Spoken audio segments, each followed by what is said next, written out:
I didn't vote. I don't believe in democracy. Okay. You know, I believe in Fool, the ancient city, and raising Fool.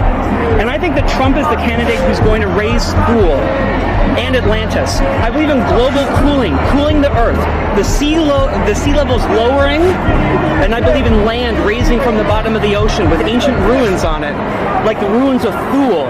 And I believe that Trump's going to accomplish all of that. How?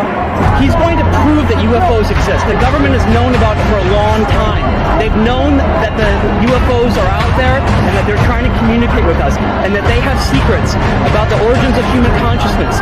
Are you familiar with the philosopher Friedrich Schelling? Have you read the critical historical introduction to the philosophy of mythology? Schelling is a German idealist philosopher. He was roommates with Hölderlin. It would not be difficult, mein Führer. Nuclear reactors could... I'm sorry, Mr. President. Nuclear reactors could provide power almost indefinitely. Greenhouses could maintain plant life. Animals could be bred and slaughtered. Now I am become death, destroyer of worlds. -1 minute. Put on your goggles. Observers without goggles must face away from the blast. One plane, one bomb, one city. One plane, one bomb, one city. One plane, one bomb, one city. One plane, one bomb, one city. Fallout from atomic explosions. Every nuclear or thermonuclear bomb throws into the air a large cloud of radioactive particles. These man-made radioisotopes remain aloft for varying periods of time, but most of them eventually return to Earth. It is this return which is known as fallout. -10 seconds. 9, 8, 7, 6, 5, 4, 3, 2, 1.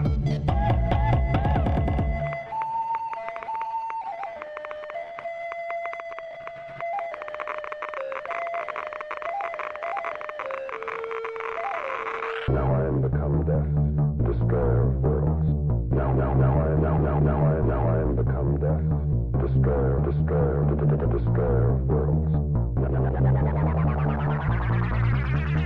One plane, one bomb, one city. One plane, one bomb, one city. One plane, one bomb, one city. One plane, one bomb, one city. Fallout from atomic explosions. Every nuclear or thermonuclear bomb throws into the air a large cloud of radioactive particles. These man-made radioisotopes remain aloft for varying periods of time, but most of them eventually return to Earth. It is this return which is known as fallout. -10 seconds. 9, 8, 7, 6, 5, 4, 3, 2, 1.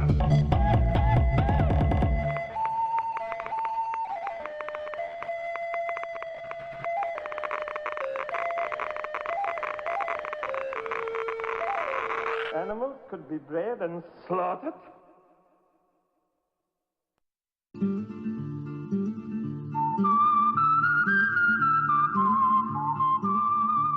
Ladies and gentlemen, wanderers of the desert highways and seekers of the peculiar, welcome to a place where reality bends like the rusty signposts of forgotten Americana. Nestled along the faded ribbons of Route 66 in a landscape marred by atomic whispers, we invite you to the Atomic Shaman Sweat Lodge, a refuge from the eccentricities of the road, and perhaps a gateway to realms unseen. Picture it, a motel and RV park, rising like an oasis from the dust-choked trails of the Mojave. Here, under the flickering neon of our vintage sign, adventurers and wayfarers from every corner of this odd world converge. Amidst the cacti and Joshua trees, our grounds hum with a mystique that only a land scorched by nuclear fever can possess. Step into our realm, where time echoes the distant rumbles of atomic tests, and the spirits of old Route 66 still whisper their tales. Our sweat lodge, a centerpiece of our peculiar establishment, promises a journey beyond the mundane. Within its sacred confines, bathed in the warmth of ancient stones, you may find revelations, or simply respite from the ceaseless road.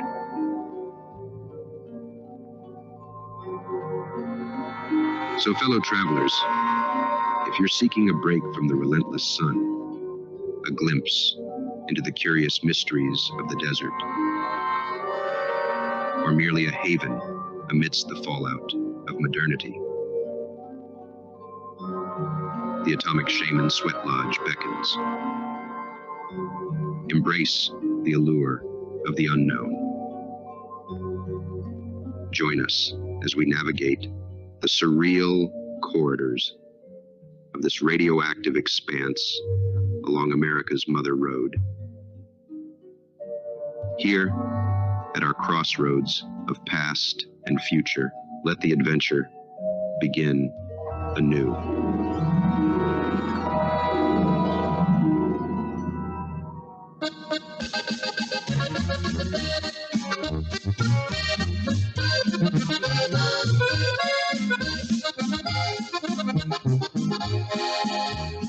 En los Estados Unidos la cosa se puso ardiente porque de nuevo es presidente. So Donald Trump is president, and a no corrida has been written in his honor.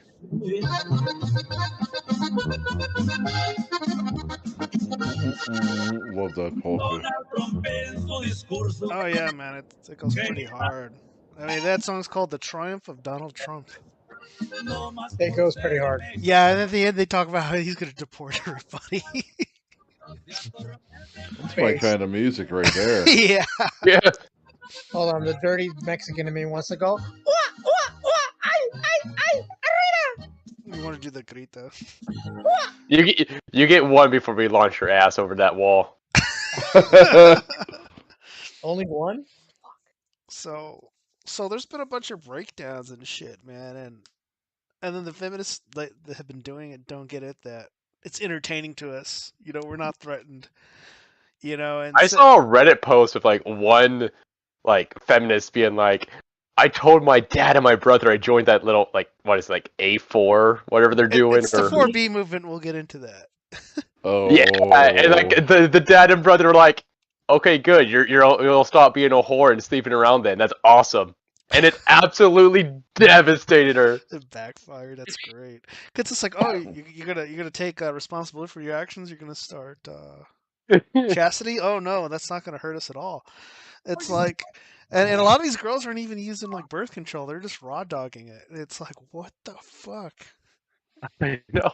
But with who? If they're not getting laid? I have no idea. Or whom? So the feminist movement originating was for the 4B movement, and it originated in South Korea. Oh, so that's what women were saying no to any form of intimate relationships with men. It's taking a hold of the United States following the former president, Donald Trump's resounding victory in the presidential election. So what is the 4B movement, and why are the mentally ill women embracing it? Well, 4B is shorthand for the four words that start with B, or BI, or however they say it in Korean, which means no in their language. So Bihon means no heterosexual marriage. Bichulsan means no childbirth. Bionne means no dating. Bisexiu means no heterosexual relationships. And so these are just literally incel for women. Okay. It's like MGTOW. But with extra steps, I guess. And the Because the women in Korea aren't shaving their heads and wearing blue bracelets to identify themselves, but like the visible tattoos and the nose rings are kind of giveaway too, you know. I can't help but imagine that the motivation is entirely different over there too. For real. I mean, these are women coming from a place of privilege, complaining about first world problems. Yeah. And so to take things further, these crazies on TikTok started mentioning Aqua Tofana. Oh, I saw that. And so they started hinting that it should be used on MAGA men, married or single, and to abort children. So Aqua Tofana was a powerful poison created in Sicily around 1630 that was said to be used throughout Italy. It's associated with Giulia Tofana, a woman from Palermo, who said it was to lead to a group of poisoners in Rome. Tofana reportedly sold Aqua Tofana to women who wanted to become widows. Historians believe that Tofana died in her sleep in 1651 without anyone knowing about her poisoning activities. However, there are stories that she lived longer and continued to make and distribute poison, taking refuge in a convent. These stories claim that she eventually discovered, executed, her body was thrown over the wall of the church that provided her sanctuary. And the liberals on TikTok are talking about poisoning MAGA men with this. Didn't they say that she had like 600 husbands or some crazy shit that she killed? I don't know the numbers of that, but the woman who started the whole trend has like 3 million followers. So I'm surprised that the FBI hasn't gone after her for putting this information out and encouraging it, you know. Yeah. That's right.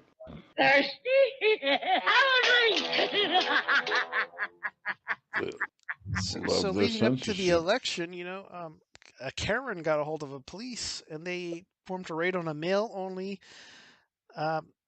OnlyFans model, you know, and because she had a pet squirrel and raccoon executed, they had a following of 500,000. Yeah, so the guy who owned Peanut the squirrel is a gay OnlyFans male model.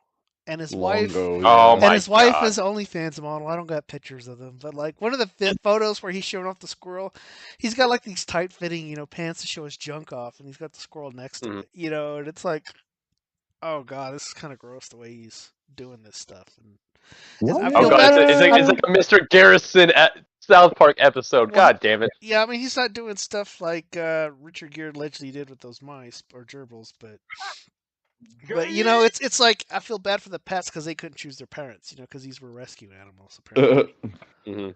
Yes. So like the authorities took the pets and euthanized them. There'd been so much outrage over Peanut the squirrel's death that bomb threats at 10 New York State DEC offices happened before the election. Oh, hell yeah. And then on the inverse side of things, liberals are so pissed off at the baby hippo Moodang for picking Trump to win the election that they're now wishing death threats and harm upon the animal in Thailand. I saw that. It's absolutely insane. And like the animal's an endangered species too, so it's like yeah, they're extra bad. It's like it's a pygmy hippo. Like, why would you wish death on it? It's like it's not hurting anybody. I don't know. This is getting really weird. It's reminded me of some crappy superstitious stuff we used to see in the Dark Ages. Yes, because a baby hippo was the one that summoned Donald Trump into the office. I'm like, put it in perspective, in the Dark Ages, they did put certain animals on trial for, I don't even get into it, but for several different things. And I'm like, what? So we had an update as of Monday. So Nick Fuentes was doxxed for his whole "your body, my choice" psyop. Even though the guy said he was anti-Trump and pro-Kamala, then he turned around saying, "Oh, we're totally MAGA." You know, he just kept flip-flopping. But for some reason, this whole "your body, my choice" went super viral, which is like I'm sure it was artificially boosted by the feds because that's what caused this whole women's they going do unhinged, that. and they're playing punk music and talking about how they're gonna say dead men can't be raped and it's okay to punch a Nazi. It's like really cringe. Like these women are trying to train to fight, and it's like these weapons they're showing or brandishing are just gonna get themselves hurt. These aren't even real good weapons, you know. It's like improvised bullshit. And so his parents' house was docked, and some hinged woman came a knocking on the door where she was met with a face full of pepper spray, and she was kicked down the flight of stairs. And she even told the cops she wanted to press charges, but they said for what? And so, since holiday season is coming Right up, answer. I can see this turning into Home Alone. But instead of Macaulay Culkin, it's Nick Fuentes, and he has to defend his parents' home from a horde of unhinged liberals using only his sharp wits and homemade booby traps. So why can't we tell these people to fuck off and go home? That would definitely be a cool movie. I'd watch it. Yeah, no. Someone's gonna get shot. That's all I know. I think it's just going to keep escalating, but for our entertainment. Exactly. Dude, can a nigga live? Can a nigga live? Please. Kenny. You got some poll data, Beer Juice? Oh, naturally. I always do. Let's see. So, we asked, what is it? Would you stay at the Clown Motel if it were a Clussy brothel? 2.8% said the clown what? 16.7% said what's a Clussy? 22.2% said hell no, and 58.3% said honk. Going to Pound Town. Going to Pound Town. We got the best audience. I know. I'm so happy that ended up in the majority. It's a no-brainer. Absolutely. That's yeah. I'm wondering about the other people that answered. Are they? But the normies are probably like, "What the hell is this? And why did I follow this account?" As long as she doesn't try to do balloon animal with my dick, we're all good. I just want to see people react to being explained what Clussy is. We need reaction videos for that. I forgot to get the Clussy video too, where the chick's honking. Like, yes, they honk. You know, and she's all. Oh man. Let's see. We also asked, when will the liberals' next assassination attempt on Donald Trump take place? Great question. 58.3% said before Inauguration Day. 16.7% said after Inauguration Day. And 25% said during Inauguration Day. I still have a standing bet for before Inauguration Day. Like day of. Yeah. Well, I think it's fair to point out the ones that we know of. Ooh. Because the Secret Service is not going to disclose the number of times they've stopped. Yeah. The state's just going to be like, all right, we've sent a couple retards out there. Now we have to. Now we're going to send the professionals. Yeah. Yeah. A few people were like, they didn't plan their Google searches very well. Dude, can you imagine that on Inauguration Day? Woo! God. Yeah. I wonder where the guy who's the Ukrainian dude, is he going to suicide himself in jail? Just so he I mean, do everyone a favor, I guess. Nigga can dream. I'm sure they probably tortured the guy like at Guantanamo Bay, you know. I hope so. Let's see. We also asked, with government workers dying of medical issues, will we get alien disclosure? And 21.1% said NDAs are for life. 42.1% said it's time for the truth. And 36.8% said LARPs will hide the truth. Wrong. Yeah, I went on this thread and I made a video of it, and towards the end it starts getting really bad. It just feels like a really bad LARP because someone's like, "Is this about Lyrans?" I said, "No, these are about dog people being aliens, not Lyrans." But it just felt like a fan fiction, dude. Like it just didn't. Unfortunately, turn into the autoerotic type of fan fiction furry kind of. Shit. Yeah. And but I did watch the congressional hearing. Like I got part of it, like Wednesday, where they were talking about how they believe that these UAPs or whatever, if they're not like an organic alien or intelligence, they believe it's an artificial alien intelligence because of the way the craft move. And there were like maneuvering in G-forces that would like cause our best aircraft to disintegrate. So, and our pilots, would take physiological damage. So they don't think that there's flesh and blood beings, even if they're aliens in these craft, Yeah, and I'm like, I do think it's worth pointing out, like, there's a lot of affirmable activity that the government is in charge of having started that there's no disclosure of. Like, what is it? We still don't know about the Majestic. Oh, the Majestic 12 program. Yeah, which has been in operation since Eisenhower, and it's beyond government classification or whatever. And I'm like, what the hell's going on there? Like, it never got redacted. What's going on? Yeah, I think it's part of like the whole breakaway civilization thing, where these guys reverse engineer tech and they went off and formed their own civilization, separate from the rest of us. To cover Maybe. Yeah, because people talk about the Makes secret sense. space program and all this stuff, and they're saying supposedly the shipyard's in Utah somewhere, and the craft. Yeah. But they think they're building submarines, but they're really craft going out into space.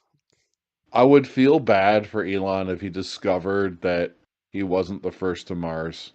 That would suck. That'd be kind of sad. Like he for gets him. there and he finds out that there's all these people from the breakaway civilization going, "What the hell are you doing here?" He goes to a moon cave and see Mars cave paintings. Yeah, no, definitely. I'm trying the game, okay? And you're bringing me down. And that is what we have for this week. So who's our guest for this week? For Mugshawty's, Van. Mugshawty's. Oh, yeah, they bust out the fucking big bills for this one. Ooh. On an all-new Mugshawty's, the doctor is in. This ain't my first rodeo. And he's dealing with some of these big hotties. Well, I'm a pretty good judge of horse flesh. Find out who will get the smash and who will get the pass. You can put lipstick on a pig, but it's still a pig. These troubled young ladies are getting an intervention. You can't change what you don't acknowledge. DUIs, possessions, assaults, and your classic woman moments.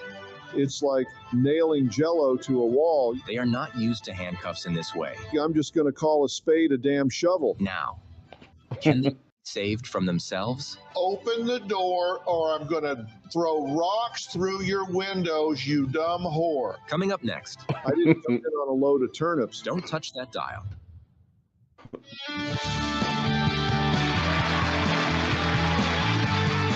Well, today we look at women who, by all accounts, are broken spiritually and mentally. These women's lives and behaviors are so destructive, it has affected everyone around them and landed them in jail. They are certainly at rock bottom, and I think I can help them. What these women need is a good man to fix them. They need a good bang to knock their screws back into place. All jokes aside, it's going to be a fun show. This is Mugshawty's Smasher Pass with me, Dr. Phil. Let's effing go. Nice. This is a very welcome surprise. I had no idea. I had no idea Dr. Phil was such a pusshound. Yeah, he is. He's been married twice. Oh, that's true. Wow. That's true. He learned how to upgrade. I don't hear anything from Klaus. Do we want to keep going? Oh, okay. I think I was talking with mute on, but He's enjoying that Dr. Phil, huh? Yeah, so our first Mugshawty for tonight was arrested for a DUI, and she looks to be wearing some kind of weird outfit. Do you think she's like a cosplayer? Are we these arrested for Halloween? That one reminds me of like a ninja outfit. Oh, it that does. Would make sense, right? Some shit like that. But it's supposed to July 2nd. I don't know. But DUI is just a vanilla woman moment, and yeah, I don't know if it's a costume or a fancy outfit, but if she puts the effort in, I'll smash. Yeah. Yeah, I don't know. Yeah, I'll smash it. Also, like weird little thing, that little like slash on her eyebrow. That's kind of doing it for me too. Yeah, you like that? That's your thing. Yeah, that's how I know. That's how you know she's into trouble. It reminds me of like a little battle scar, and I dig that. Yeah, it's a smash. Like, do you feel the same way about C-section scars? That's a different kind of battle. Yeah. Oh, okay. All right. What do you think, Mr. Phil? Doctor, damn it. Driving, it's so stupid. Young ladies out there, I never understood why beautiful young women are not doing rideshare when they go out to the club. Sometimes you make the right decision. Sometimes you make the decision right. You get 3 of your girlfriends together and you order an Uber. You buy 1 drink and the next 10 drinks are bought by thirsty men. They'll drink water from a toilet if they are thirsty enough. And this young lady is a tall glass of toilet water, but she's also a tall glass of stupid. You wonder why she can't ride share with the gal pals. It's because they never learned division in grade school. Something else had your attention. So eager to play adults, they were too busy stuffing their training bras to impress the boys. Not much has changed as you're still dressing in little kids' clothes, except now Halloween is about dressing like a stripper for male attention. And honey, nothing has grown much since then, not your brain or your itty-bitty titties. I won't smash, but I'll invite your mother and you onto my talk show. The title would be Help. My daughter is drunk, and the only junk in her trunk is empty bottles. I'm sending this young lady on to an AA meeting. Pass. Wow. He's helping her get the help she needs, I guess.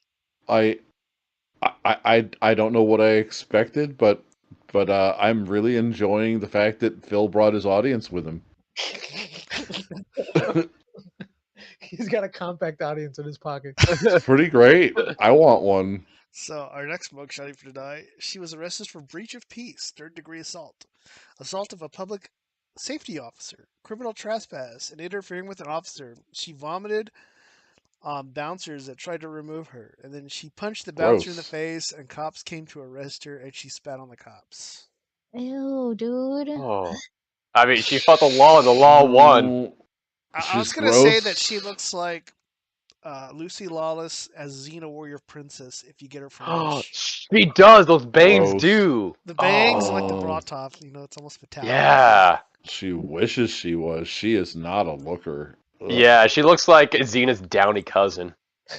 Right? I'm like, well, this is an easy pass. I'm like, that kind of sloppy mess? Ugh. Yeah, I think she needs an exorcist. I'm going to pass. Yeah. I'm going to pass on this one, too. Those bangs are horrible. I'm passing. And I hope she sees some rehab, but maybe Dr. Phil What are you will saying? have the Doctor. I have to correct myself because Beer corrected me.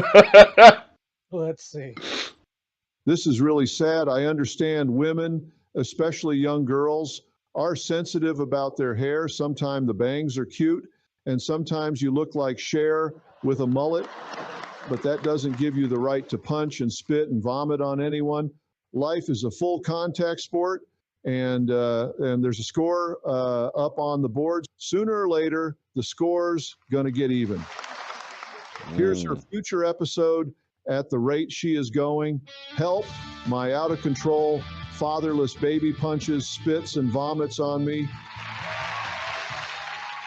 No one likes an angry drunk. Control your liquor before you end up knocked up or knocked out. I swear if Lord Farquaad over here tried that mess with me, she'd need another type of doctor to fix her grill. I'm sending her to anger management. Pass on that. Okay. Man, is it wrong that I'm inspired to like applaud with the audience every time I hear it? I think that's that's their general sentiment. I really have to stop myself because I know, like, Yeah. we're trying to listen to him. Our next mugshotty was arrested for loitering. I didn't think that was an arrestable offense. I didn't either. Well, I guess what? Oh, yeah. I mean, if you're trespassed, then I guess, right? But it's not trespassing. What do you think? Trespass is a different charge. Yeah, I'm thinking that True. I think she was drunk, and then she called an Uber to pick her up, and while she was waiting on the Uber, the cops came and messed with her. Oh, Maybe it could. I think she's the smart one that called the Uber. She was just waiting to get a ride home, and I definitely would smash on this one. It could be the hooker, and they just couldn't nail her on that, and they were just She's like, not "Fuck dressed you." like a hooker. Well, then again, she's got the Yeah, she probably threw on a sweater. I mean, there's what you do see. Yeah, well, if that's it, she doesn't sound like a lot of trouble, so Oh, she's beautiful. I'm smashing. she looks Yeah, I'm gonna smash that hard. This good escort enough. prostitution. I'll escort her to my penis. There we go. Yeah. All right. Yeah. Feel free to clap along inside your heads, guys. Dr. Phil is up next. What do you think, Phil? Loitering, people go to jail for loitering. What the heck was she standing in front of the White House? Come on. The bureaucracy in the country is out of control. The reckoning is coming once my good friend Donald Trump is in office. And if he was here, he'd tell me, Phil, this is a good girl. Blonde, blue-eyed, and young. She looks just like my daughter Ivanka. You'll regret not smashing her. Kind of reminds me of this episode I did a few years ago called, So What? I'm Dating a Girl Who Looks Like My Daughter. Classic episode. I'm going to get Donald on the phone, and we are going to pardon this little troublemaker. So me and her can play doctor. Preferably we play gynecologist. Ha! That's right, fellas, it's a smash. I'm surprised just- Dr. Phil went in that direction. I just love how he's this. It's dirty and wholesome at the same time. He doesn't swear. Exactly. I just. Well, it's just made for TV. True. True. Just gotta get past the censors. So our next Mugshawty was arrested for criminal mischief and damage to property costing over $1,000. I kind of wonder what she does. Over 1,000. She sounds like a. So she girl. smashed like a smart TV. Oh, okay. Yeah, I can see that. Or do you think she did some vandalism? Criminal mischief. Yeah, I feel like I need more details here. Destroyed her boyfriend's gamer setup. I mean, I guess judging strictly on appearance, I'll smash. Yeah, no, there's something girl next door about her. I'd smash. Yeah. I'd smash too. Also, whose property? Ooh, yeah. Like I Do you said, think it was a business, or do you think it was like a personal? Well, she didn't get hit with domestic violence, so I'm leaning towards it was somebody who wasn't her partner. Oh, you mean like a rival? Maybe a rival. Maybe a business who denied her alcohol or something like that. Yeah, you know what? I'm going to dream and say this is just the female killdozer, but she just like went at it with a crowbar. Oh, you think or she something. went after a former employer? I mean, it could be some hoe moving in on her man. That too. You know? It was just all like, fuck it, I'm gonna wreck your car. Okay. All right, Mr. Phil. Yeah. What in the name of daytime television possessed this girl to rampage and damage so much property? Was there a Hulk audition the police weren't aware of? We all get mad, and we need to control that anger, especially towards ourselves and others. Take the high road. There's a lot less traffic up there. Oh. And while you're taking that road, get a haircut and buy yourself an ice cream.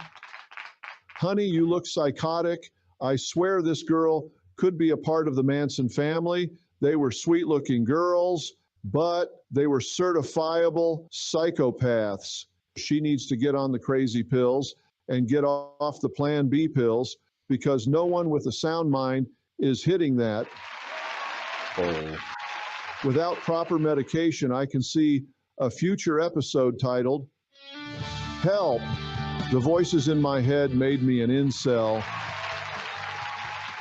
Pass this one straight to the loony bin for some grippy socks. Oh, Grippy is it socks make her wrong? better. I don't know how it makes it worse. I feel a little ashamed that Dr. Phil He shamed doesn't abide by our. Oh. He shamed us for liking her. I guess, but all right, moving on. Our next Mugshawty was arrested for felony drug possession and failure to appear. I think she was just busy doing her hair and she forgot to go to court. Yeah.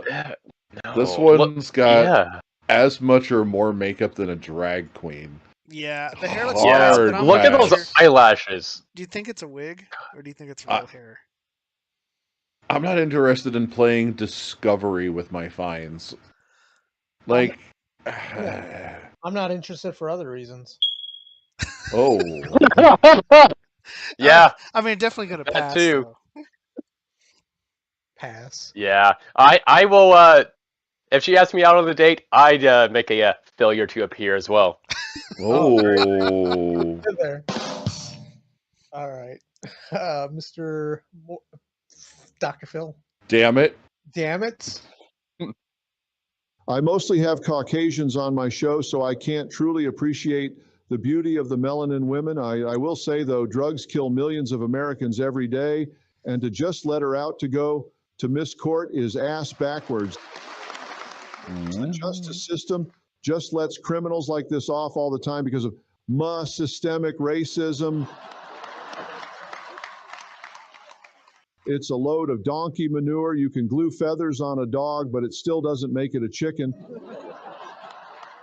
And this dog needs to be in a kennel. I wouldn't even have her on my show. But Damn. I know someone who will. Hey folks, Maury here. No DNA or lie detector test today, but it would be a lie if I said this girl was someone I'd give my genetic sample to. Here's the perfect episode title for her. You can run and you can hide, but justice gonna get that backside. Oh.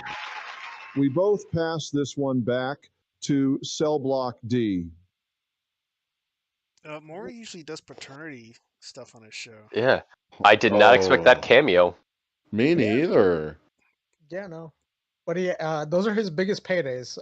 Apparently, he does do random stuff like "I'm afraid of pickles and olives" and shit. Oh That yeah, shit was that hilarious.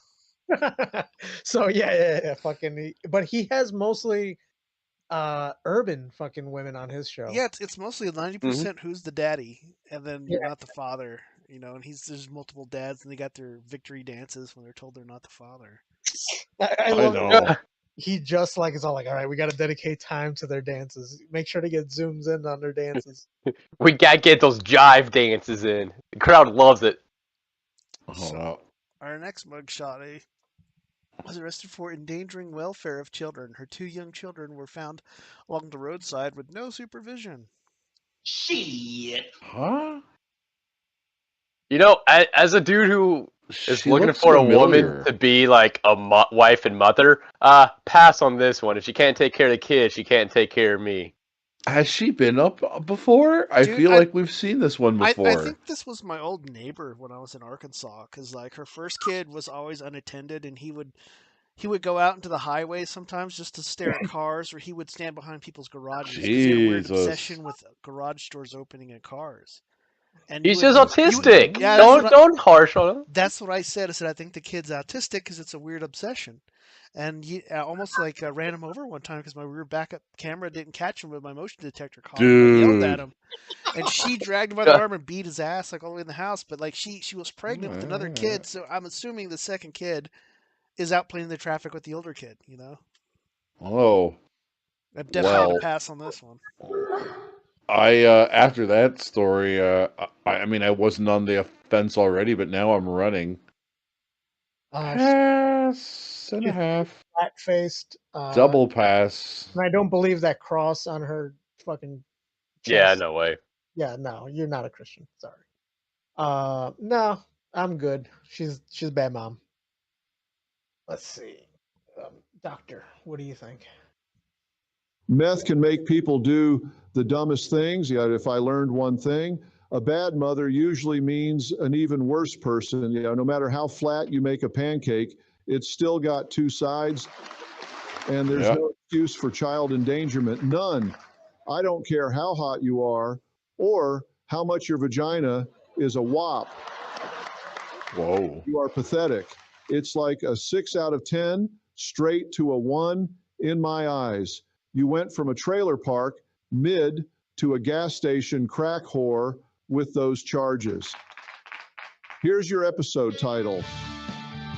Single mom with meth breath wants her kids back. Does she deserve them? The answer is, of course, no. And my answer is pass you down to Satan himself. Damn. Harsh. Wow. I think everybody finds that unattractive as a mom who doesn't take care of their kids. Yeah, there's no way Agreed. to There's no way polish to cut that and make it. Anyway, our next mugshotty was arrested for possession of narcotic drugs for sale, possession of marijuana for sale, and manufacturing drugs. So I'm thinking she was cooking the meth and selling it to the other mother. Dude. She looks like one of the Hex girls got into like Breaking Bad. Dude, I would definitely smash this Vampires of the Masquerade waifu in a heartbeat. She honestly I don't reminds me of know. like a Giga Chad. Like it's just she's mewing. The cheekbones and the chin are a little too she's definitely hard lined. She's definitely mogging. Yeah. I mean, this is no pass. It looks like it could be a drag queen. I'm sorry. Yeah, no, there's too much There's testosterone there for me. There's yeah. All right. What do you think, Doctor?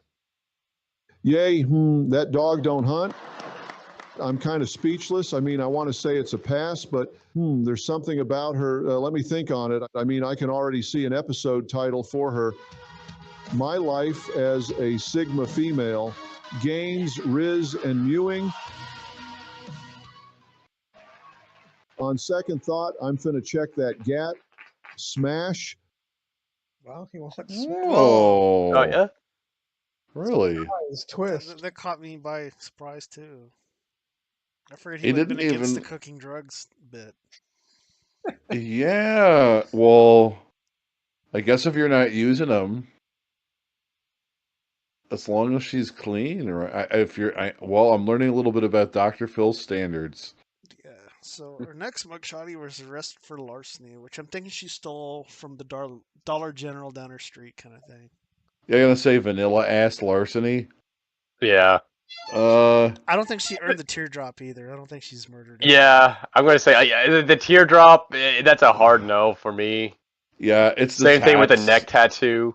Yeah, the tats are giving me hell no's. Yeah, No. nothing nothing above the redeemable. shoulders for the tats. The only thing that she put effort in was her eyebrows. Pretty much, right? I'm resisting the urge, and I just want to be like, no, put her away.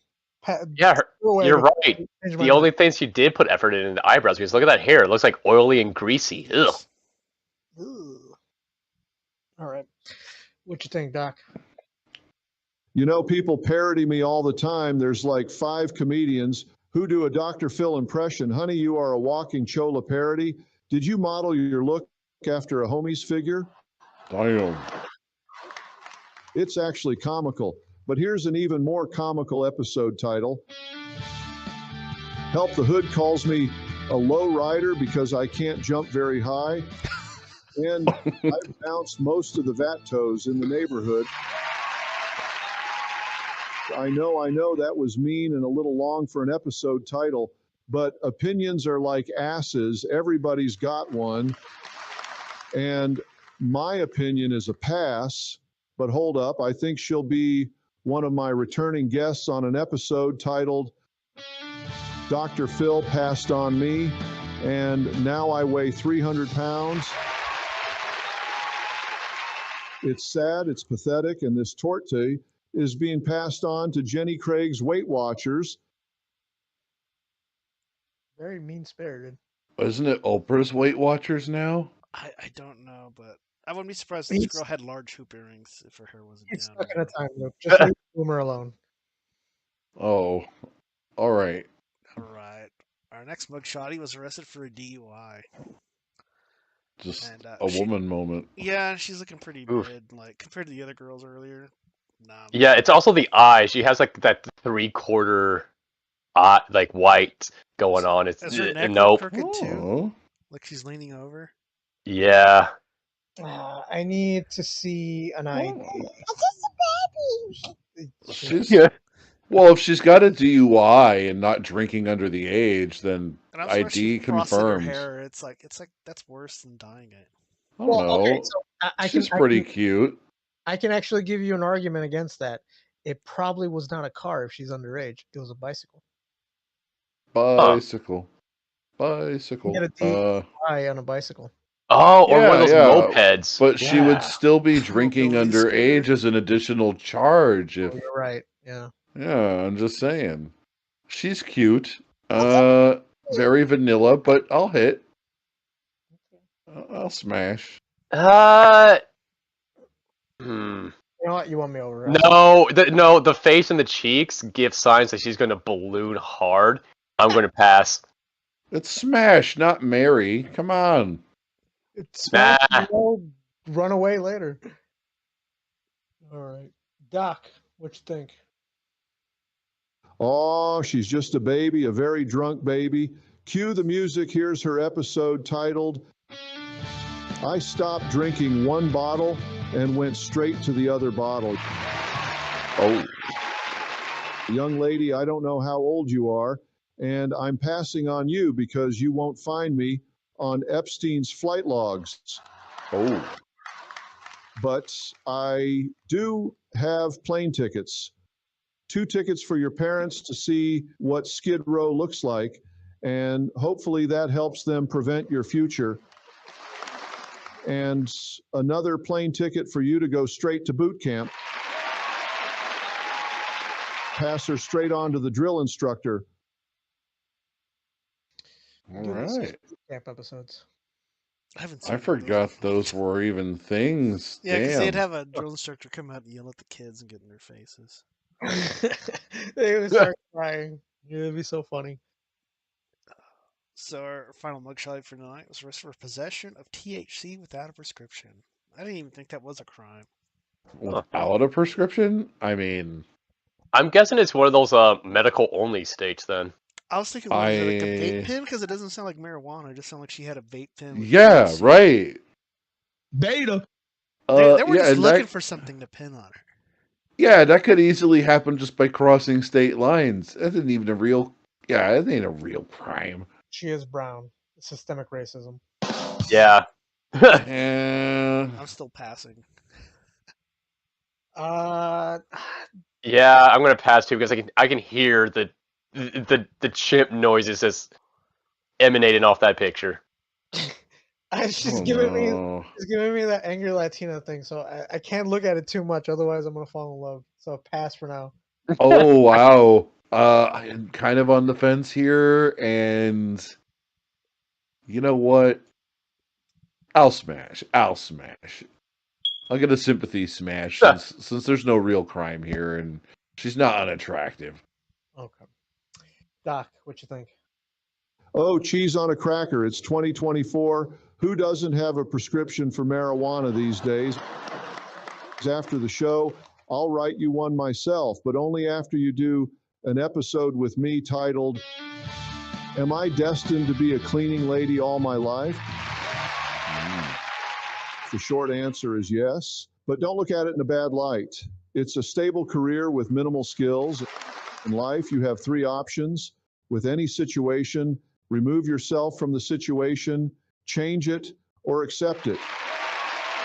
You need to accept your calling. You're basically a 7 on a good day, and this picture made you look like a 5.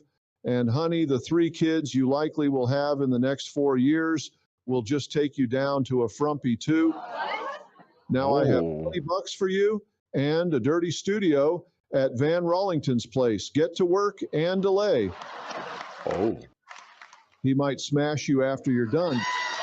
But as for me, it's a pass, and pass you I will to the Walking Mexican Soundboard. I'd like to thank the Atomic Shaman for having me on. A big thanks to Van for booking me. I'd like to thank the audience of clappers who came to my house to support my jokes and my weird phrases. And finally, you can find me on my blog at blog.drphil.com, and I'll see you next time. Did Dr. Phil just volunteer your place to this lady? Yes. Yes, he did. It is dirty, so she needs to come clean quickly. Oh, okay. Can you guys see the screen? Yes. So we're moving on to something else tied to the whole conspiracy of the what's it called? Humiliation ritual in Hollywood, where if you're a man, you got to wear a dress, especially if you're a black man. if you want to get Oh into it. yes, that's a thing. So a lot of people were under the assumption that Dave Chappelle never went along with it, but I was corrected by Johnny Monoxide of the Paranormies. And in this clip, you can see an old video of Dave Chappelle wearing the dress.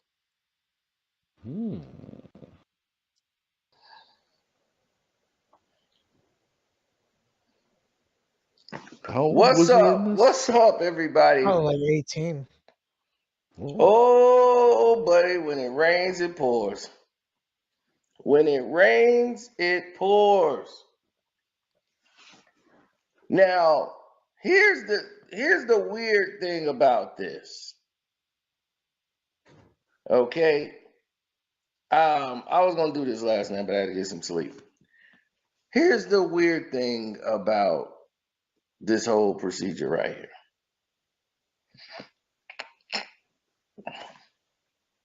KD, that's Dave Chappelle. I don't know who told you that, but that is Dave Chappelle. Now, I'm gonna tell you like this.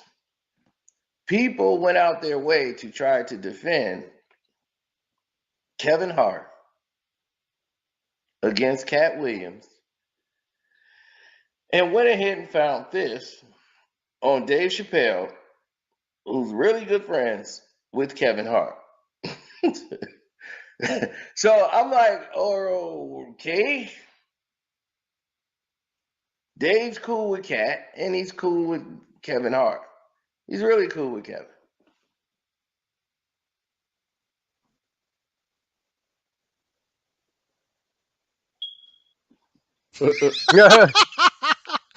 So now this whole thing has exploded in people's faces. They feel like, oh my God, I'm shocked. This is unbelievable. I can't believe this happened and took place.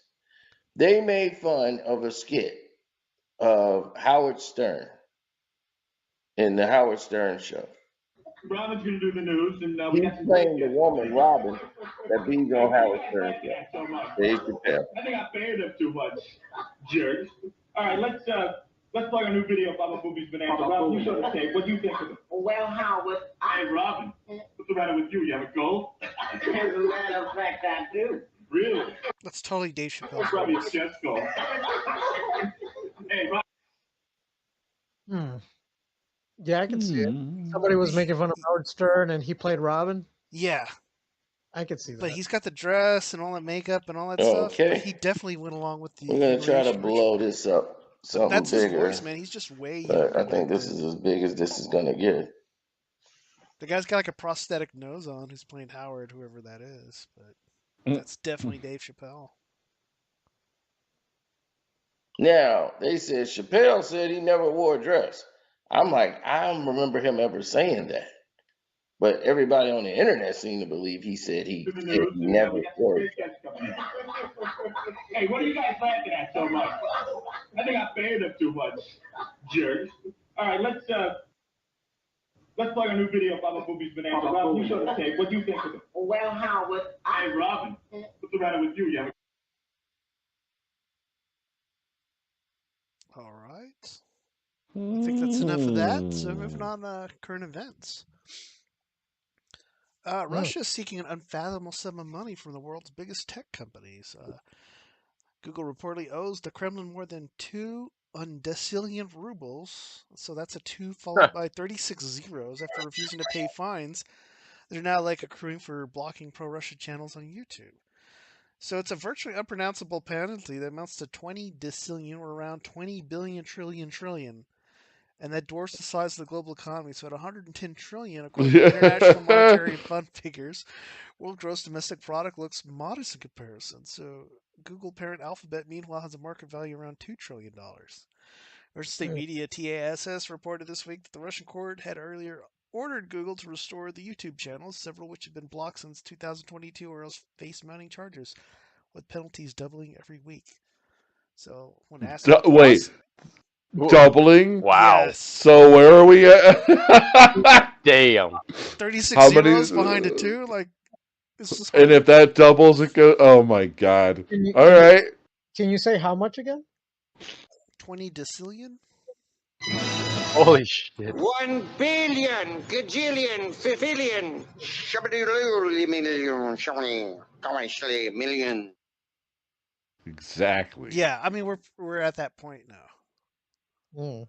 So asked about the lawsuit during a call with reporters Thursday, the Kremlin spokesman Dmitry Peskov admitted that he can't even pronounce the figure right, and said the eye-watering sum was just filled with symbolism. Google should not be restricting the actions of broadcast in its platform. So CNN contacted Google for comment, and quarterly earnings published this week, and the company referred to the ongoing legal matters as relating to business with Russia. Civil judgments that include compounding penalties have been imposed upon us in connection with disputes regarding termination of accounts, including those sanctioned parties. They said they do not believe that these ongoing legal matters will have material adverse effects on earnings.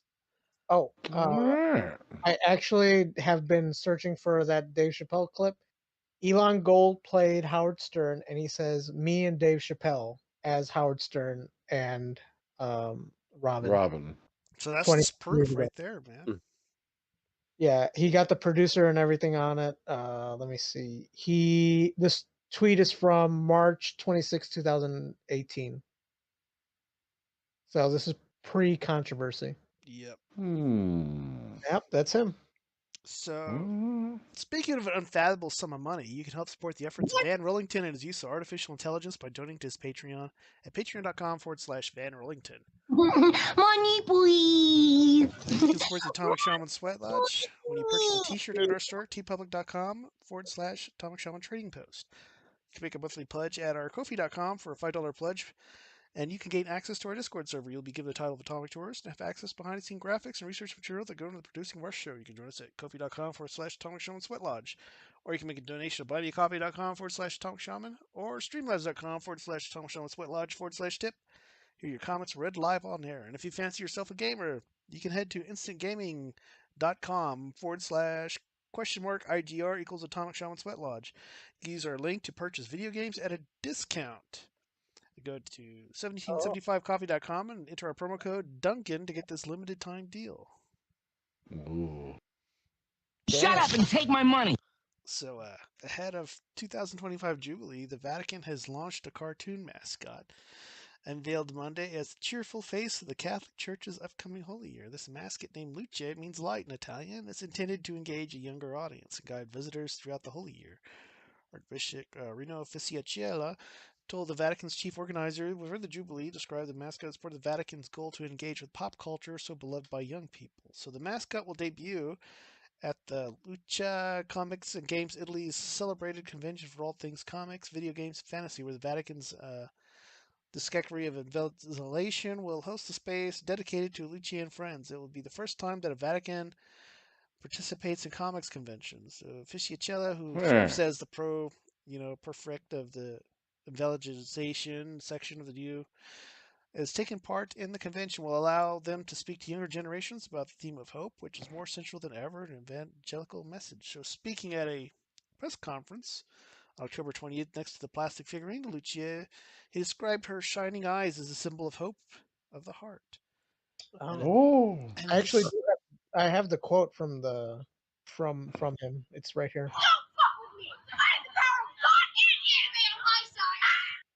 They actually turned that into a comic with her screaming that. No way! Yes, that's hilarious. They've been memeing the hell out of her, but he said that she will also be the face of the Holy See's Pavilion Expo 2025 in Osaka, Japan, where she will represent the Vatican's pavilion theme, Beauty Brings Hope, alongside Caravaggio's Entombment of Christ, a painting that will be temporarily on loan from the Vatican to the museum at the expo. Magno, Italian co-founder of the pop culture brand Tokidoki, designed Lucia and her pilgrim friends, Faye, Shin, and Sky, each outfitted in brightly colored jackets. Her yellow sailor raincoat is a nod to both the Vatican flag and journeying through life's storms. The mascot muddy boots represent a long and difficult journey, while her staff symbolizes pilgrimage towards eternity. He admitted a lifelong love of Japanese pop culture and hopes that Lucia can represent the sentient and resonant hearts of the younger generations. Well, here's the thing, dude. Like, they have memed her in ways they couldn't possibly imagine. They have instead of mud on their boots, they had it blood, and they had her with a shotgun in hell, killing the demons of doom. and they had her like hanging out with Doom Guy, and then they also had her like leading like a bunch of crusaders to take back the Holy Land. There's like so many memes, dude. God has really made it this year. I gotta say, so in a lot of ways, it's actually working. Oh, I think it's worked beyond what they planned on, but then some guys started making. Rule 34? Yes, they started corrupting it and started making not safe for work, and I was like, that's kind of fucked up because she's a child. No shit. Post your dirty little fucking piggies. I mean, these are porn addicts doing that, but Well, the other stuff was like kind of cool that people really embraced her. And I gotta ask, I'm like, because my immediate thought after I heard the story the first time was like, did anyone else get a throwback to Buddy Christ and Dogma? Oh yeah, Buddy Christ. Huh. But he was an anime. You know, yeah. It was a thing to make him more Western cartoon style. Yeah, I'm just saying, it was like they were trying to one up Buddy Christ with this. No, they are gonna re-release Dogma in theaters this year. Really? Yeah, they want to fucking like apparently That's a great movie. Harvey Weinstein owned the rights to it, and now Kevin whatever the fuck owns it again. Yeah, that's crazy. Well, there you go. So he's just trying to milk his old content because he can't make anything new. That's what. Yeah, basically. Yeah, He's gonna make. He's probably gonna make a sequel to it. He said. Well, after his shitty fucking George Carlin's oh dead, my so god, he can't be in it. We The can Clerks AI movie. George Carlin back to life. He would actually enjoy that. I don't know if he would. Yeah. Yeah, they did it with like Tarkin in the Star Wars things. Yeah. You know what? They can even go meta with it, and he'll be like, "I'm some shitty AI model that they bring back to life." You know, that might. And like, work with doesn't the even like Carlin look like angle. him, and they're just like playing it off as a joke. Yeah, I can see him doing that. But like, how's the interaction with Jane Silent Bob gonna work out? Because like he always calls him Fatso and shit. Now he's like all skinny and cancer looking, you know. So is he gonna still call him Fat Ass? Oh. He come out sick ass or something like that, cancer ass. I don't know, man. They should just stop playing that role. They've outgrown it. You know, they're too old to play that. Yeah. Ooh, maybe they can come back as like Christians and born again or something. I doubt they'll accept Christ. They don't strike me as that kind of people. That's not the crowd that they're aiming at anyway. And I don't know how you get the characters to do that anyhow. Yeah, I'm like, yeah. Well, Jay is a father now, so he learned how to be responsible. I don't know about that, man. I met a guy from Red Bank, New Jersey, who told me he spent his whole entire first check from Clerks on heroin. Did you see? And Jay's mom was the one who sold it to him. Oh, I mean in the movie. What? In the canon of the movie, he's a dad and he's responsible now. I'm talking about real life Jason Mewes, not the. Real life Jason Mewes of train wreck. I was saying, did you see the last Jay and Silent Bob movie? It was fucking horrible. I'm like, I'm okay with never seeing anything Kevin Smith again. Damn, son. It was that bad. Damn, son. Well, I mean, he did have like a whole mental breakdown during Trump's first presidency. Oh, maybe he'll cry some more. You know he will. Oh, that I should actually check it to see if he's still on Twitter and check it out. Yeah. Yeah, there's people exodusing Twitter and they're like all announcing their departures. I'm not gonna miss any of those fuckers. Yeah, what are they gonna join Blue Sky? Yeah, they're gonna join Blue Sky and start their own echo chamber. Oh, that's nice for them. Yeah. Now they know how it feels when we all left for Gab. Yeah. So, War Thunder player has leaked restricted documents on the official forums again. This is the 12th time this happened, according to Wikipedia, and the second time only in several weeks. Nice. So, unlike last time, they were just offering a link that was removed. War Thunder nuked the entire thread. So this time, a user allegedly leaked classified pages from a flight manual, which included such data as location of sensors, firing angles, engine specifications, and more. So, some Twitter users were quick to point out that the information wasn't actually classified, but we learned that unclassified doesn't necessarily mean free to distribute. So specifications for the vehicle in the last leak, the Eurofighter Typhoon DA7, are embargoed to non-NATO countries. So, all right. They shouldn't be posting, period. Asmongold recently claimed that the FBI contacted him regarding a $30,000 bounty joke made by another streamer named Denims. The controversy began when Denims mentioned in a live stream that she would pay $30,000 to anyone who'd make Asmongold disappear and alter the character's appearance, but later claimed it was a joke and not directed at Asmongold specifically. Many interpret it as a serious statement given the prominent mention in the video. So following the uproar, Denims apologized, explained her comment was directed to content creator Mark Crane, also known as Grums on Twitter. So that was like the threat who was made towards on Asmongold. We need to protect at all costs. The gamers are the most, I always forget Asmongold is alive. Well, I think his mother's dying, and then now he finally cleaned his house, and because he finally cleaned his house, people are watching him again because he was just collecting roaches in Austin. It was pretty gross. Yeah, I saw a little bit of that. This man is a gift to us all. So, Kick's viewer or streamer Johnny Somali tried bringing his harassment to South Korea. He assaulted a statue for women forced into sexual slavery, so Koreans crowdfunded a bounty and bail money for anyone to beat his ass, and he'd been knocked out 3 days in a row. So Johnny Somali was shook about the rumors going around that there was a $100,000 bounty for his liver. The criminal underground scene is now after him. He's afraid they'll hire someone under the age of 14 who wants to climb the ranks and murder him. Johnny Somali had his passport confiscated and was under investigation. He could be facing over 10 years in Korean jail with a maximum of 29 years. Today, he was showing an emergency passport online today, but he's cooked because he will have it confiscated in customs, so he's caught trying to flee the country. So they'll just get him even further in trouble. I'm just surprised the Yakuza didn't go after him the way the Koreans did. They're not fucking around with this dude. I love that the bounty is for the liver and not his life. Well, I mean, he's not going to live without the liver, so... Just saying. I just hope they go for the maximum sentence. Really teach these prankster streamers they can't be disrespecting other cultures in other countries. But you're right. With all his shenanigans in Japan, I'm surprised the Yakuza didn't come in and be like the cops step black aside. Man, we're going to teach you a lesson. Yeah, and turn a blind eye to how they handle things out there. Yeah. Be racist in the United States. I'm racist. So with that, we'll go to commercial break, and we'll get back. We'll start getting into the whole business of clowns. It's about to be a white boy summer. Weather outside is risky, but the fire is so skibbity.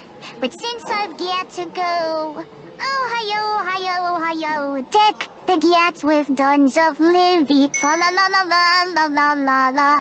Raise the season of toilets of skibbity. Fa la la la la la la la la.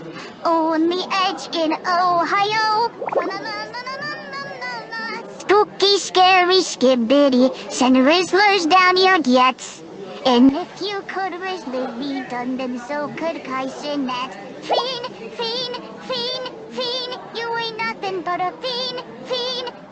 I was rizzing up a gyat. Right one night, when a sussy imposter gave quite a fright, when this bait up for a while, who must have had ligba, rizzed up my shoddy, what the sigma. Have yourselves a skibbity business. Let your gyats livey down. In 1928, while exploring the Paracas Peninsula, Peruvian archaeologist Julio C. Tello discovered something that could change our understanding of history as we know it. Tello had uncovered a necropolis containing tombs and an elaborate graveyard. Inside were 300 strange, elongated skulls, dating back to around 3,000 years ago. But in 2014, when a geneticist undertook preliminary DNA tests and reported unknown results, everybody was shocked. The skulls were shown to have mitochondrial DNA with mutations unknown in any human, primate, or animal known today. When the tests were repeated a second time, however, the skulls were found to have European and Middle Eastern origin, raising more questions about when ancient humans first traveled to the Americas. What would you do if you saw Drake's snake? They not like us. They not like us. They not like us.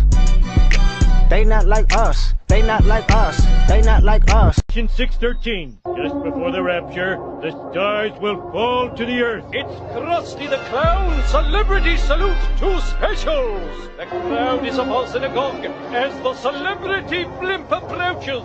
And look, here is America's favorite waste of taxpayer dollars, the Blue Angels. What the? The Blue Angels? I thought we were getting Charlie's Angels. Oh, God, we're going down. I don't want to die next to Kathy Griffin. The stars are falling to the earth. The stars will fall from the sky, and the heavenly bodies will be shaken. For our struggle is not against flesh and blood, but against the rulers, against the authorities, against the powers of this dark world, and against the spiritual forces of evil in the heavenly realms.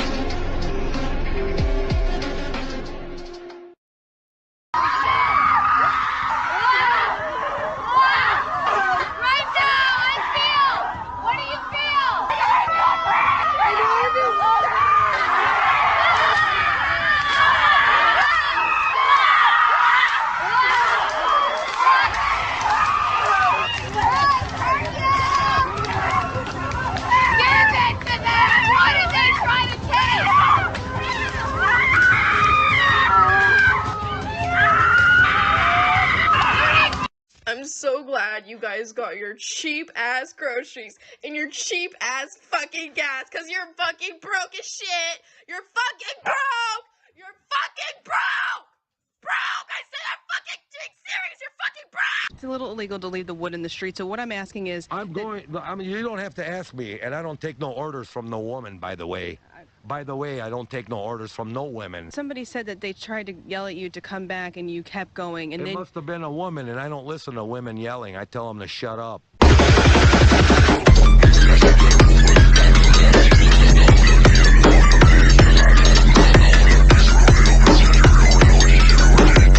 This is a street in Diarrhea Village, India. The shop owner's name is Rajendra Pratap Singh Chauhan. The locals affectionately call him the Intestinal Destroyer. The kind-hearted Indian people are very environmentally conscious. So instead of letting those twigs rot in the river, it's better to let them rot in the customers' stomachs as a beverage. They take those twigs and stuff them into giant vats left over from the Roman era. If their hands aren't strong enough, they'll use their feet. Customers don't mind anything, as long as it doesn't involve the armpit. Stuff the branches into the jar and seal it with mud. They use the byproduct of the sacred cow as fuel. Firing up the stove, next they prepare some adorable distillation equipment, pressing it into the cooling pool with one end connected to the Roman vat. The delectable elixir then flows through the pipes into the cute little vessels. After a 92-hour wait, they use manual labor to transport the product to a nearby open field. In India, the mop isn't just a cleaning tool, it's also a culinary utensil. They simply dip the mop into the vessel, wring it out.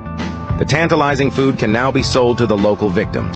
Have you ever wondered about the vibrant nightlife of a single Korean woman who spends all her money without saving? By 6:30 in the evening, the 39-year-old Sun-mi is already home, carrying a large box of meat. Looks like she's gearing up for a hearty dinner tonight. Upon returning to her room, she spends some time playing with her cat. For someone without a family, her pet is her most cherished companion. After playing with her cat for a while, Sun-mi changes into lounge clothes and proceeds to remove her makeup, a process that tends to take a while. The impatient cat on the side has been hungry all day and eagerly awaits its owner to feed it. Sun-mi earns around $5,000 a month, considered a high income in South Korea. However, despite her decent earnings, she barely saves any money each month. Why? Because she truly knows how to save her life. Besides covering her daily necessities, the rest of her income is spent on whining, dining, and entertainment. Almost every night she indulges in wheat juice. She just loves it. To kickstart her feasting, Sun-mi quickly washes some vegetables. Despite her slender appearance, her eating habits might surprise you. While preparing the food, she doesn't forget to open a can of wheat juice. Her penchant for it is undeniable. Next, Sun-mi takes out kimchi and marbled pork belly from the fridge. Perfect companions for the juice. With everything ready, Sun-mi is set to relish her feast. Her happiest and most anticipated moments each day revolve around post-work barbecue sessions and sipping on wheat juice. Unburdened by family constraints and financially independent, Sun-mi leads a carefree life. Instead of getting bogged down by household chores and the responsibilities of family life, she prefers to relish the single life she has always longed for. The best part? She doesn't care about others' opinions. She eats what she wants, drinks what she desires, and if she runs out, she just grabs another bottle from the fridge. Since entering the workforce after graduation, Sunmi has been busy with work and facing increasing stress. To cope, she developed a love for wheat juice early on. Now she sees life for what it is and believes that seizing the moment is the ultimate respect for life. Moreover, marriage is not on her agenda. In South Korea, many women become housewives after marriage, juggling endless household chores and childcare with no income of their own. Sunmi wants none of that. She knows that in such a scenario, she might not even be able to afford a bottle of wheat juice. After indulging in her meal for over an hour, Sunmi decides to take a break. But don't be fooled. This is just the beginning. After all, she hasn't even started on the main course, and these appetizers won't fill her up.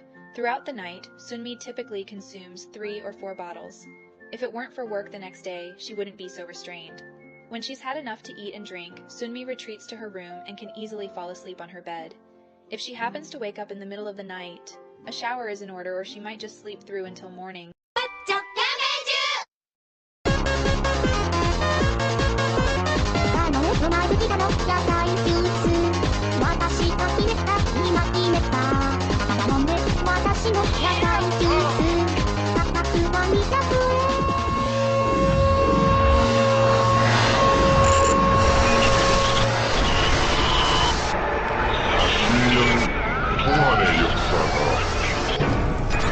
그냥 우리 딴이 아니라 존경하는 국민 여러분,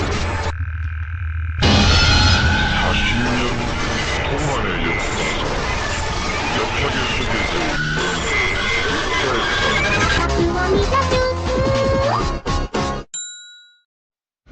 これは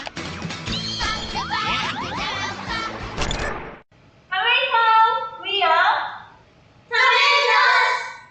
We want to help make America great again! Please take our high energy!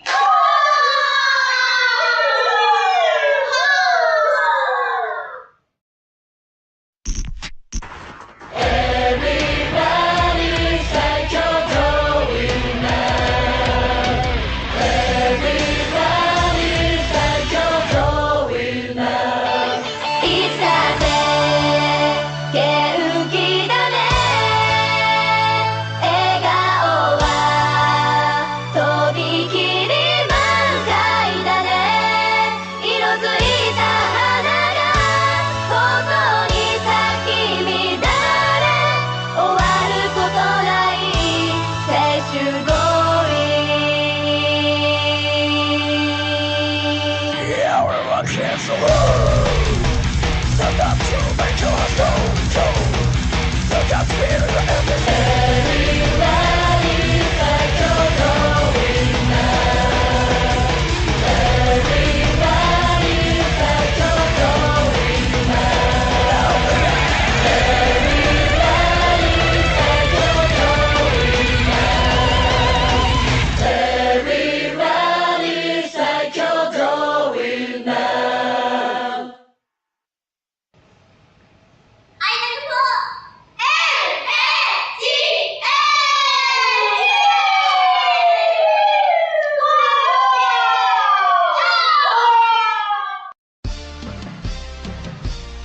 Yeah, yeah, Trump the Don. All I do is win, win, win, no matter what. Got money on my mind, I can never get enough. Every time I step up in the building, everybody's hands go up. And they stay there, and they stay there, and they stay there. Up, down, up, down, up, down. Cause all I do is win, win, win, win, win, win. If you going in, put your hands in the air, make them stay there. Trump the Don going in on the verse, cause I've never been defeated and I won't stop now. Try to sue me, shoot me, wanted me arrested, wanted me to be locked down. I never went nowhere, but they saying Trump's back. Shout out to Tulsi, Bobby, Vivek, Elon, JD Vance. Restoring law and order, we will secure the border, and then we'll finally put an end to the New World Order. We're gonna lower taxes, we're gonna start fracking, save the crypto and stock market from ever crashing. Not one more child traffic, Diddy and Epstein done. We'll make sure that we arrest every single one. Economy will boom, gas and groceries down. Thank you for your support. I'm finally back in town. All I do is win, win, win, no matter what. Got money on my mind, I can never get enough. Every time I step up in the building, everybody's hands go up. And they stay there, and they stay there, and they stay there. Up, down, up, down, up, down. Cause all I do is win, win, win, win, win, win. If you going in, put your hands in the air, make them stay there. Now I get to look deep in my daughter's eyes. I don't care about the money or cars. Me, I wake up every day and give thanks to God. He was there for me when everything got hard. Never thought I would ever even make it this far, but I knew that someday I'll be free from all the stress. Cause I made my life a mess. Are you a targeted individual? Have you had a paranormal encounter, or are the victim of an unregulated government experiment and would like to share your story with us? Would you like to send us some fan mail or a hate-filled rant? Do you have an idea for a future episode or wish to send a complaint to HR? Email us at atomicshamanSweatlodge@protonmail.com. Gucci gang, Gucci gang, Gucci gang, Gucci gang, Gucci gang, Gucci gang, Gucci gang. Heard you guys like eating Tide Pods. I should be here to tell you that's wrong. Not that I blame you all anyways. I'm such a snack, wouldn't you say? Like, share, subscribe and be sure to check the notification bell. Follow the Atomic Shaman on Twitter at Motel and RV Park. Listen to Paranormal Green Text Stories on Atomic Shaman TTS on YouTube. Catch the live streams of Atomic Shaman Sweat Lodge only on Rumble.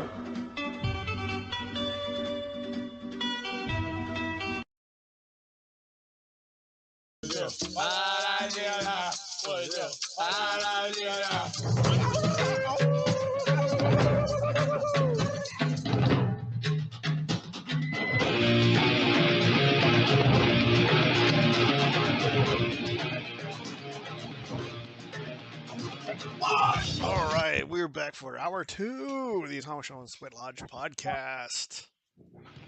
Yay. You guys all refreshed for that break? I got Refreshed sleepy. enough. Yep.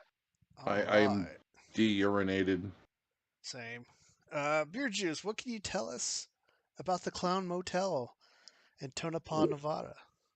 Oh, well, I am so glad you asked. How could you have known I wanted to talk about it? Let's see. No, well, currently the motel is under the ownership of Vijay Mayor, M-E-H-A-R. Is that Mayor? Mayor, Mer? I wouldn't be surprised whatever. if he's the mayor of the town. Oh, yeah, but apparently the guy that it currently owns it, he was a 5-star chef at hotels, like internationally, like in Qatar, Australia, and Canada, and got into, I guess the technical term is hoteliering or whatever. Yeah, and setting up professional hotels and running them. And they have a very nice website. They saved me a whole lot of trouble because they have this crap, all of the stuff about it, written down in bulletin points on there that are short and easy to read, like I would normally be organizing myself. But yeah, let's give you a little bit of history about the Clown Motel. So in the town of Tonopah, in 1900, the story goes that a man named Jim Butler accidentally stumbled upon silver-rich ore in Tonopah after throwing a stone at a donkey in frustration and noticing it was unusually heavy.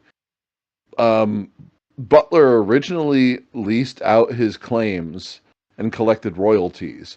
Multiple mining companies were set up, including the Belmont Mining Company, founded in 1902. Tonopah grew into a thriving mining community around the silver mine. And in, let's see, the cemetery was built, and it's next to the motel, in 1901. The famous cemetery next door to the Clown Motel was found in 1901, but was closed just 10 years later. Among those buried are victims of the 1905 Tonopah Plague, and as well as the 1911 Belmont Mine fire, and Sheriff Thomas Logan, who was shot while trying to save others in a local brothel. Among others, there's George Devil Davis, the first African-American man in Tonopah. He was murdered by his wife, who shot him in the back. Although... They didn't have those back then. although served a prison sentence of only 1 year due to the extensive abuse he did inflict on his wife. So I guess they saw it as justifiable, at least in part. So he was going for smoking cigarettes, and she put a stop to it. Something like that. Also among the graves is Bina Veralt of New York, who made national headlines after her and a friend made a pact to become the wealthiest widows and collect clothes and jewelry. Their total ill-gotten gains were the equivalent of $2.5 million from men they've seduced and stolen shit from, that they went all Cardi B on. Bina went on a run and ended up in Tonopah, and she died of alcoholism. So were these like ladies of the night?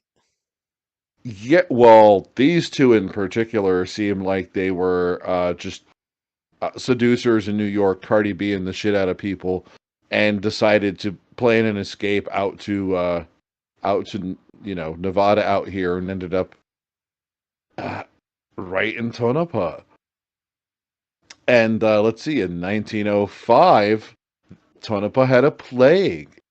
A terrible disease swept through the town. What started as a chest pain led to death within a number of hours. Damn. Yeah, something really severe. We're still not sure exactly what it was today, but everyone thinks it was something that was a highly severe and infectious strain of pneumonia. And the diseased victims, under autopsy, their livers were turned completely black and hard like stone. So, yeah, leaving other questions about what the fuck it really was. I kind of wonder if this was like chemical exposure to mining, and something got loose and infected the miners. Maybe. That, like, unearthed disease shit people scared about. And then the Belmont Mine fire happened in 1911. In the early hours of the 23rd of February, a fire was identified deep in the Belmont Mine. Newspapers of the day reported that it was at 1,166 foot level. Fucking deep. William F. Big Bill Murphy was among the men who volunteered to go down and load up miners in order to rescue them. When he went down and resurfaced with a whole bunch of men, he decided he was going to go down a second time. Went into the smoke-filled pits and rescued more people. And in spite of being beat up and eaten by the fumes, he decided to go down for a third time. Dude, this is kind of like the Ballad of Big John. Yeah, hardcore shit. And on the third attempt, the men emerged, but without him. So he had succumbed to the flames. That's kind of like how Big John ended up. The mine collapsed as he saved everybody. Yeah, dude's a real hero. And everyone knew who he was and everything, so he's well remembered. His last known words before his final descent were, "Well, boys, I've made 2 trips, and I'm nearly all in, but I'll try again." And so, in total, 17 men lost their lives that day, And that includes Bill, who was only 28. And I have to imagine, I don't know how large the mining operations were. If it was only 17 men and, you could probably have a couple hundred down there, that's a kind of a big deal. I mean, that's how Nevada got its name, the Silver State, because of all the silver mining. Yep. And his gravestone reads, died while saving others. So, yep, well respected and well remembered. A monument to Bill stands outside the post office, where there's also a mural depicting his funeral. Yeah, on the side of the A Bar L Western store. Let's see. And then there was another Belmont mine fire in 1942. Over the years, there were many fires in the area. Clarence David died in the Belmont fire of 1942. He was buried in the Tonopah Cemetery, and he just so happened to have a clown collection. Okay, bum bum bum. Yeah, well, I guess back then it would be standard fare for like vaudeville entertainment, but it wasn't associated with horror or anything like that. Not at all. I'm like considering the history of like things like Harley Quinn's, not yet anyway. But yeah, so in 1985, Clarence David's children, Leona and Leroy, opened a motel next to the cemetery where the beloved father was buried. They displayed all 150 of their father's clown collection. And it took. People thought the collection was really cool. And it maintained itself as a local staple.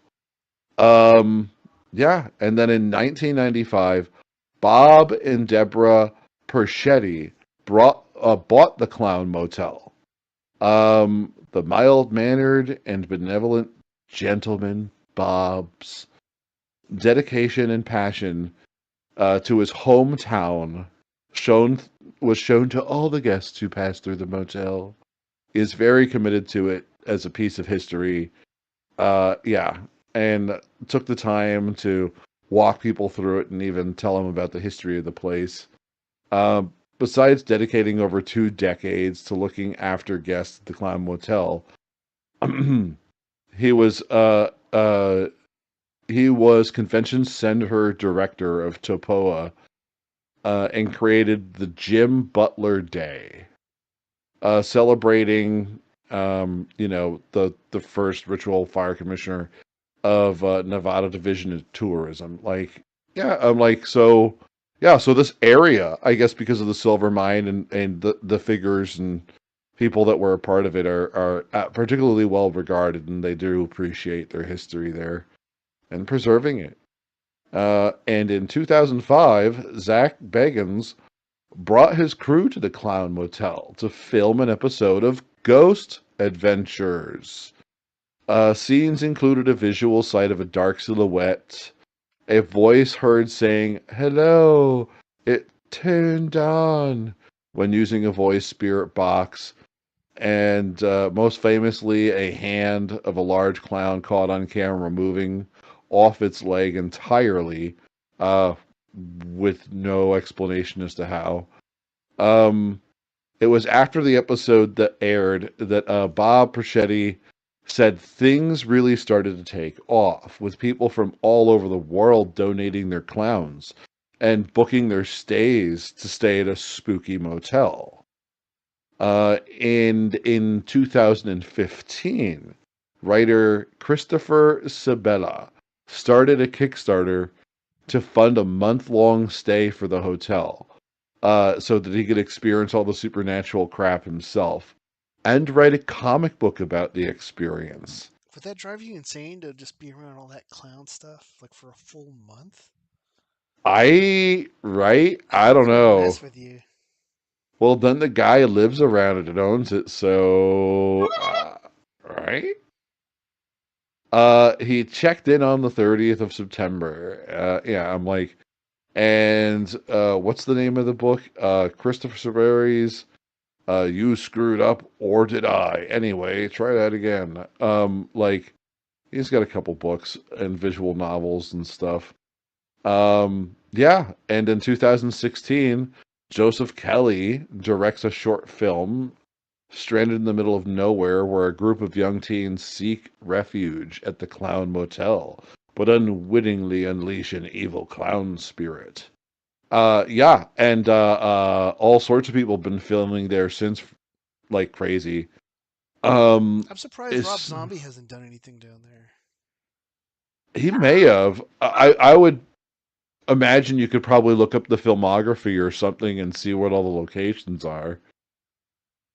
Let's see. In 2017, after more than 20 years of lovingly looking after the Clown Motel, Bob Perschetti decided it's time to retire and enjoy some free time with his wife, 5 daughters, 3 sons, and 14 grandchildren.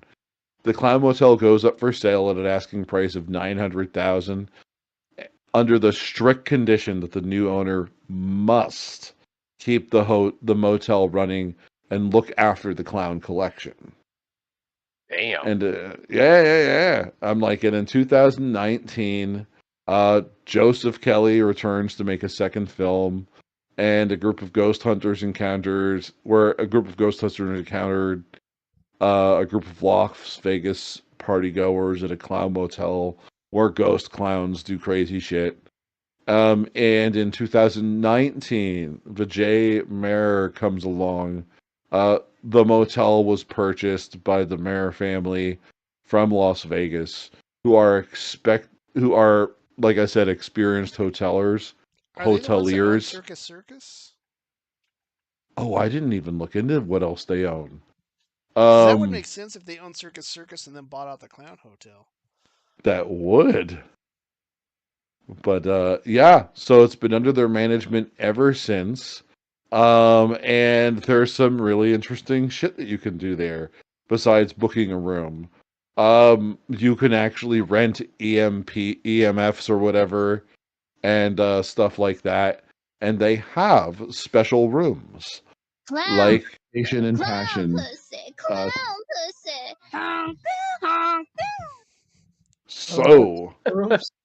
So all of the rooms are clown themed, but there are 4 rooms in particular that you can spend the money to spend the night at, specifically because they're haunted or whatever.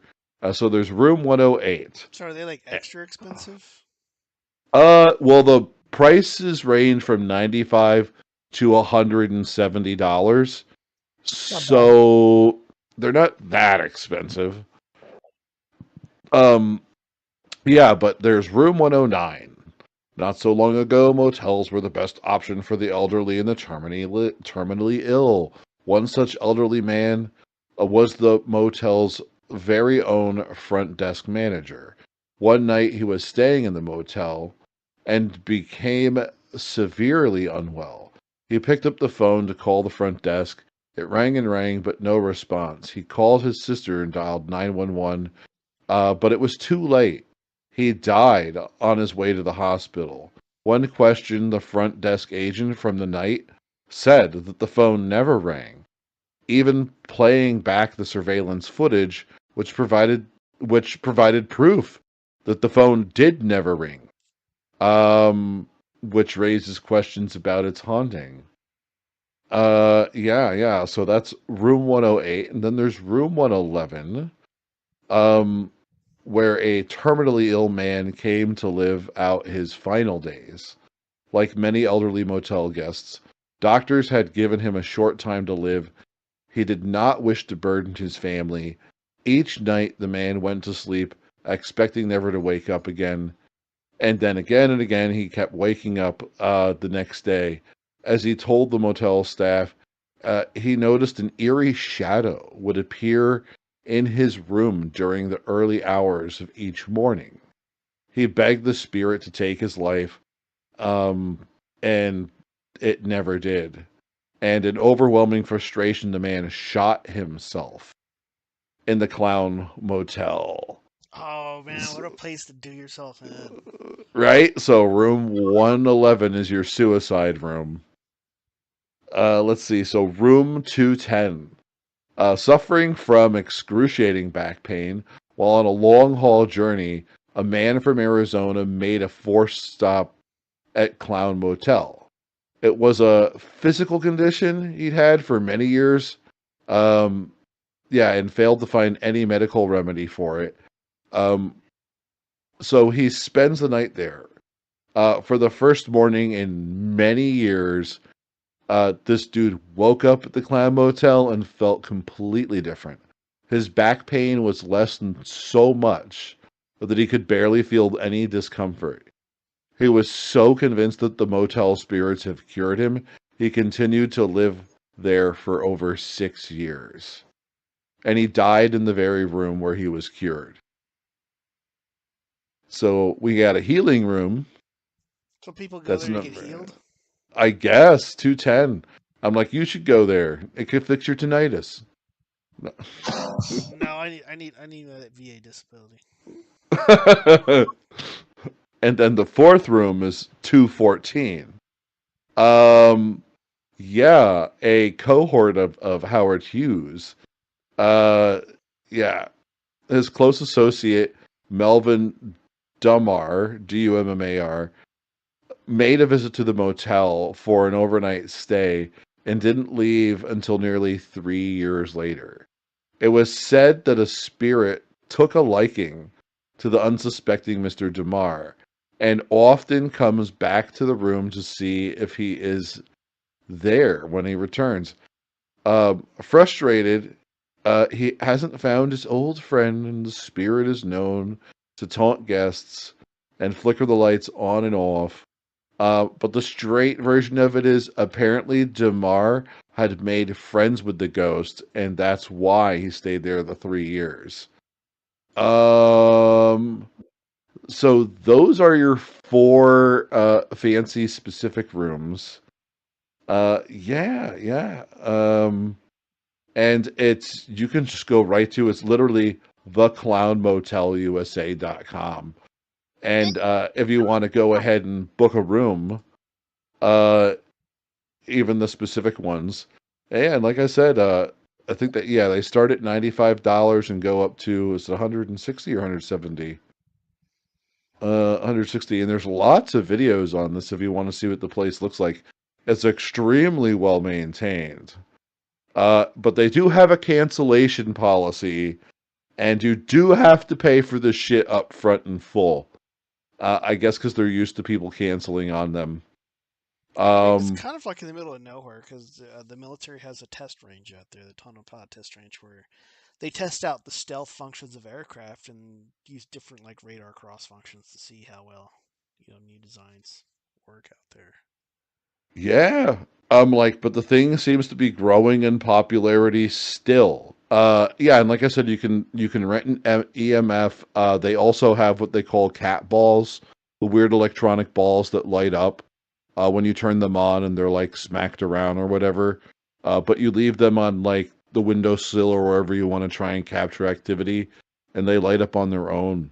Uh, when the temperature drops or the EMF goes up, it's yeah, there's a lot of videos on this. Uh, yeah, and they do have their own merch. Not that I'm going to shill for them. No, I wouldn't buy anything clown related. Yeah, The songs. but there you go. That is the brief history of the Clown Motel out there. Um, yeah, and it's just a cultural staple of the locals there, held in high regard because of like I said, the miners and people being saved and the silver thing and all the rest. All right, so changing gears, but still staying on a similar subject, we're going to get into sacred spirits of the clowns through Native American lore. So, the term Native Americans Heyoka, had clown? yes, these are like ancient juggalo things. It's pretty wild, man. It's like the term Heyoka comes from the Lakota Sioux culture and refers to a sacred role within their spirituality and social traditions. The Heyoka is considered a sacred clown Or contrary, someone who believes in ways that are intentionally unconventional, disruptive, or paradoxical to challenge societal norms and provoke thought. They hold a revered place in the community as spiritual guides, teachers, and healers who use humor, absurdity, and conventional behavior to provide insight and foster growth. Yeah. So the Heyoka is not merely a clown or a jester, but they perform the role within a deeply spiritual framework. Their actions are meant to heal, teach, and challenge people to view life from a different perspective. They often act in opposition to the expected norms. For example, they might say yes when they mean no, or do things in reverse, such as walking backwards or riding a horse facing the wrong way. So this Oh. behavior serves to jolt people out of their habitual thinking. The Hyoka are considered mirrors for others, so they reflect people's emotions, attitudes, or behavior in exaggerated or comedic ways, encouraging self-reflection and awareness. In the Lakota tradition, becoming a Hyoka is not a personal choice, but rather a calling. It is often associated with having visions or dreams of thunder beings. These are powerful entities that are linked to storms and transformation. And this is not something that's considered part of, I guess you'd call it like the culture of left-hand paths. No, this is not like an evil thing. So the Heyoka use humor and absurdity to heal emotional wounds, release tension, or encourage resilience. They might employ storytelling, jokes, or slapstick antics to help people confront difficult truths in a less painful way. So the Heyoka symbolizes the balance and the necessity of opposites such as joy and sorrow, or order and chaos. So by embodying these paradoxes, they remind people's lives' complexities and need to embrace change and flexibility. So similar figures can be found in other indigenous spirit traditions around the world, or within the country, So you got the Pueblo clowns. Now these are known as Koshare and Koyimshi, the sacred clown. So this is like a different tribe. Huh. This is more like the Four Corners area. And so this is a significant feature in their ceremony and spiritual traditions of the many Pueblo cultures in the southwestern U.S., including the Hopi, the Zuni, and I'm surprised the Navajo weren't included. So maybe they're not considered. I always thought they were, Fuck the Navajo. but the clowns hold a sacred and paradoxical role in their communities, blending humor and societal critique and spiritual teaching. So the Pueblo clowns are deeply connected to spiritual ceremonies, often performing during rituals and dances. Their role is not just entertainment, but spiritual, serving as teachers and healers through unconventional behavior. So see how there's like a pattern, despite being a different culture. Yeah. So these clowns are using humor, parody, and satire, once again, to challenge societal norms, highlight human folly, and provoke reflection. They exaggerate appropriate behavior to draw attention to moral and ethical values. So, like the Lakota Heyoka, the Pueblo clan often act in ways that are contrary to social expectation. So, for instance, they might mock sacred rituals or behave in taboo ways, but always within the context of the ceremony and deep respect for the role. Huh. The Pueblo clowns are often distinguished by specific costumes and masks or body paint. So, the Koshare clowns are known for their black and white striped body paint and often wear like simple headdresses and carry symbolic items. The other clowns, such as the Koyemshi, may wear distinct masks or have physical markings that represent spiritual or mythological themes. And then, by exaggerating bad behavior or breaking taboos, these clowns serve as an example of what not to do, and their antics encourage the community to reflect on its values and uphold proper behavior. So the Huh. Pueblo clowns are often appearing during kachina dances or seasonal agricultural ceremonies. So these performances are integrated to spiritual practices of the community, aligning with themes of renewal, fertility, and cosmic balance. The clowns embodying the principality of duality and balance through their fullest behavior. They remind the community of the need for harmony between chaos and order, humor, and seriousness. They play a role in maintaining oral tradition and reinforcing communal values. Through laughter and Oral. disruption, the clowns help release tension, heal social rifts, and facilitate spiritual cleansing. Huh. So, So I'm learning the real reason people find clowns scary is that they have to confront their morality. or maybe it's something internal. Oh. They're Yeah, I would argue it's hiding something from, incredible. Yeah. or like a trauma. So like the Hopi, the clowns are closely associated with the Kachina spirits and essential to ceremonies that promote agricultural fertility. The Zuni clowns, Whoa. like the Koyeshi and mythological association, often appear to be the sons of the sun or ancestral figures.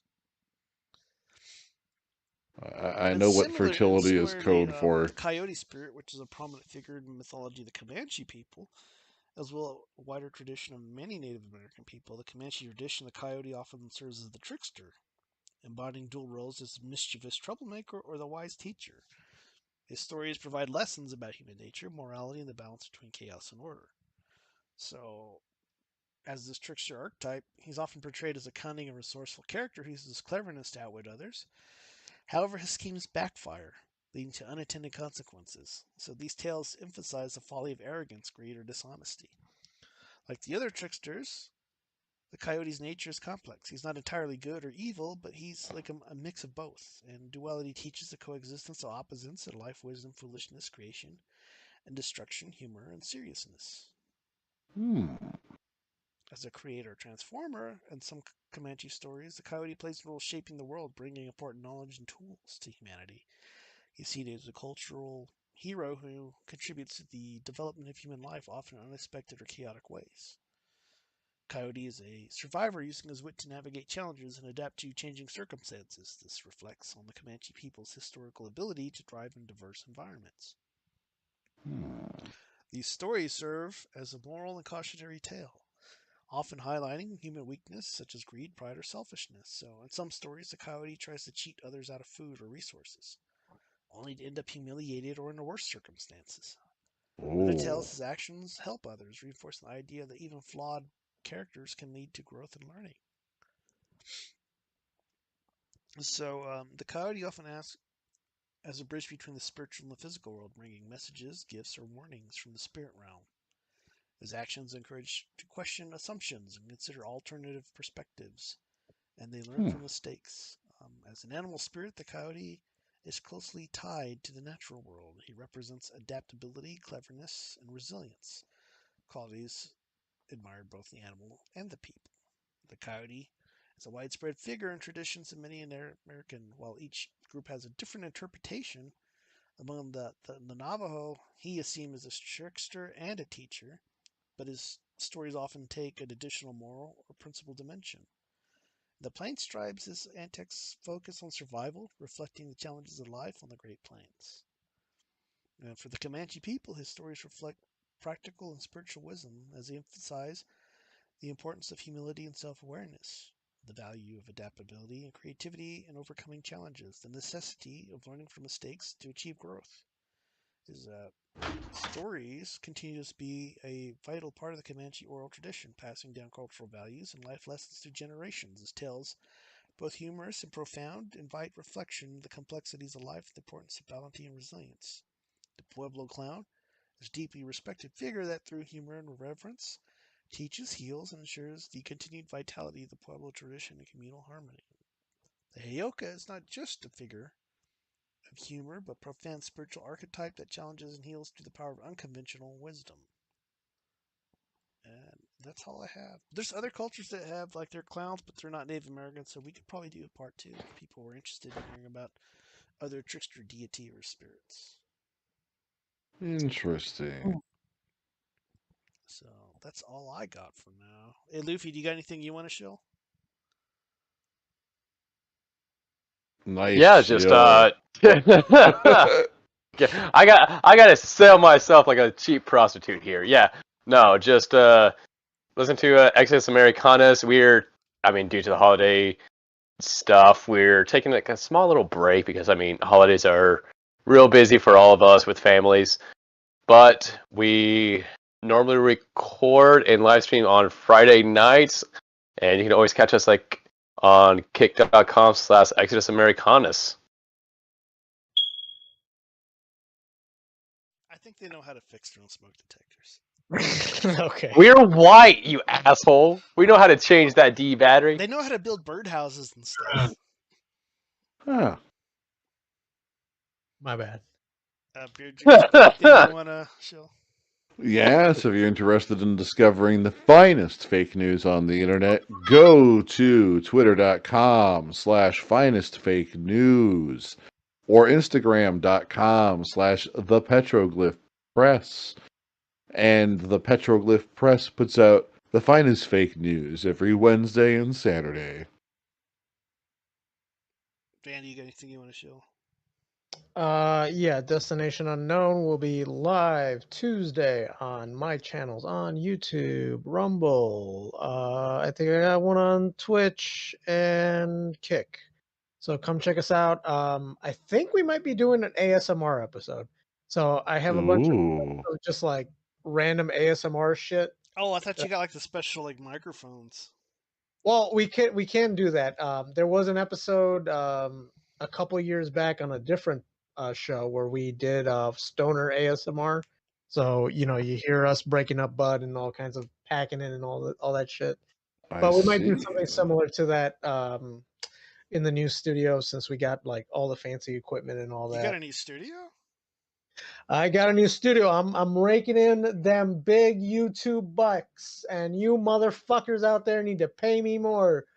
Give me the fucking money, please. I was about to say, with the Trump economy, we should start getting donations again. Because under the Biden economy, that's when we. I hope so.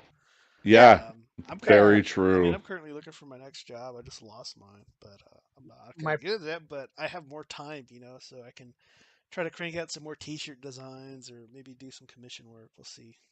Hell yeah! My president is orange, and you motherfuckers are gonna have money.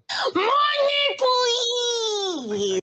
Yeah, as long as we got the orange, show us the green. Yeah, so with that, I'll go ahead and play us out.